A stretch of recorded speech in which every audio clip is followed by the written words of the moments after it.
Joe, we're here at this sawmill, and it's called the Joe Diehl Sawmill because I bought it from a wonderful, great individual by the name of Joe Diehl, who happens to be your father, I believe. And he was one of the most extraordinary men I've ever met, one of the greatest men I've ever met.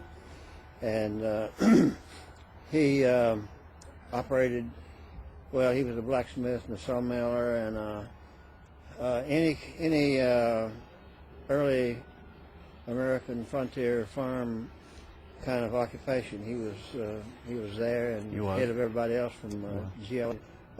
I was wondering, do you remember when he got this, about what year it was and where he got it?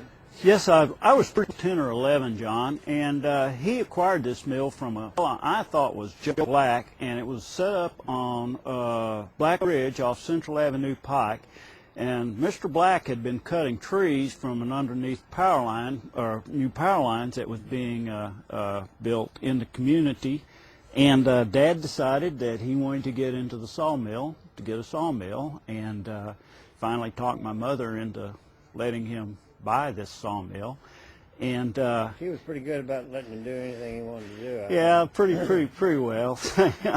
Once he made up his mind, he pretty well carried through it. But I remember he disassembled the sawmill, and it was kind of in pretty poor shape. And he had me drive the power plant, which was a 1932 McCormick Deering W30 tractor. And he followed me in a one-ton Studebaker truck with the carriage and part of pieces. And this old tractor, I guess I was 10 or 11. The steering on it wasn't so good, and it was an old 2-lane gravel road. And as we were going down the road, the tractor would keep wobbling between ditch to ditch. And I'd look back to see if my dad was following me and okay, and I could just tell, you know, he was thinking, boy, here goes my investment. It's going to go off in the ditch. But we got it home, and he's too much. He's worried about the sawmill. But we got it home, and from there on, he set it up and became a sawmiller.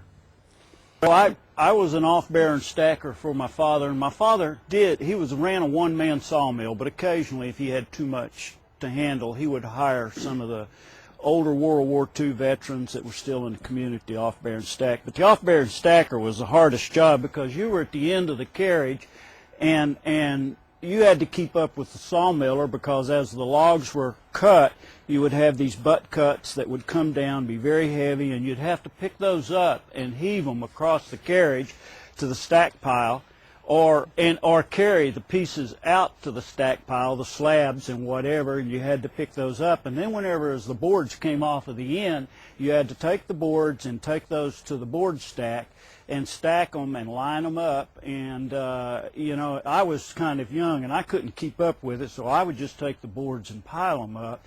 And at the end of the day, then I had to build the stacks and put the strips between them and get them ready for drying out and curing. And it was one of the hardest jobs. Some of those oak slabs, if they were green, would have weighed, what, up toward 100 pounds? Oh, absolutely. Some of the cuts would be 50. Dad would cut trees that were 54, 56 inch through the butt, and they'd weigh at least 100 pounds, and I was about 90 pounds soaking wet. Not much, just my dad wasn't much bigger than that either.